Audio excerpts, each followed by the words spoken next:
Marion's helping me put on my bee suit. Super suit. This is a super suit. I feel like a superwoman. Green STEM is just nature-based STEM, science, technology, engineering, and math. And we have a lot of students that we've interacted with that are interested in that. We have one in particular, Cameron, and he is so excited about having a nature-based career. I was here before any of this was even built. So you've seen it from the very beginning? Yeah, from the very, very beginning. It was a vacant lot, so no grass, no anything. But I just came in, put on a bee suit, and then jumped right in. So you were 10 or 11 when you started, 14 now. What have you learned over that time? I learned that everything is important in the ecosystem. If one thing dies off, everything is just going to be completely haywire. So if the bees or the butterflies die, then the birds die because they don't have anything to eat. It just keeps going on and on and on. It's all connected. Yeah, all connected. Should we go check your hive? Of course, let's go. So each hive kind of has their own toolbox. The hive tools are what we use to get into the hive. Bees make this sticky substance called propolis. It's kind of like waterproof in a way to keep it stick down, so it's hard to just take it off. If we're trying to get to a certain frame, you just brush them off kind of light and quickly so that they'll take the hint and move off. Makes sense. Bees and hives do have personalities, and we know which ones are going to be a little bit cantankerous and which ones might be a little bit more mild. And learning the different moods of the hives is really fun.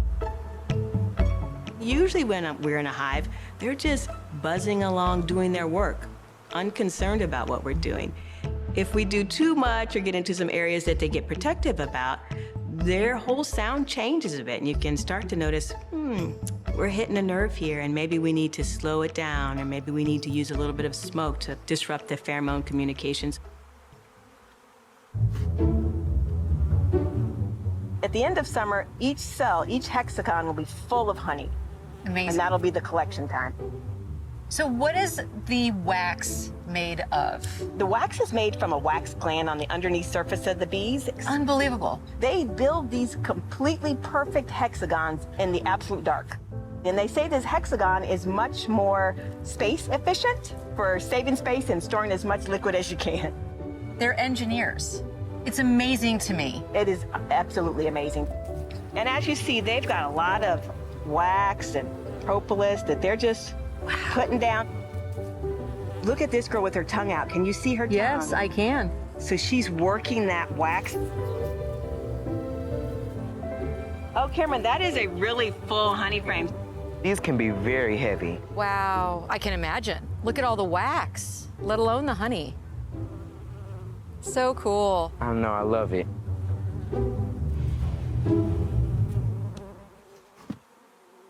So from an educational standpoint, when you're talking about bringing, kids like Cameron in to teach them green STEM, it's not just learning beekeeping, your powers of observation, you're like looking and you're smelling and you're then problem solving. So there's so many different ways that kids are learning through being part of this. Absolutely. The green STEM fields, like beekeeping, hopefully are starters. So they develop some scientific skill sets so that young people, or adults coming to this space start to really hone those skills and really figure out, how do I apply this scientific skill, yes, to beekeeping, but how can that be translated into another space? And again, hopefully they'll continue to be beekeepers, but a lot of people who experience the apiary won't ever go back to beekeeping, but they'll have some different skill sets that now are richer and sharper.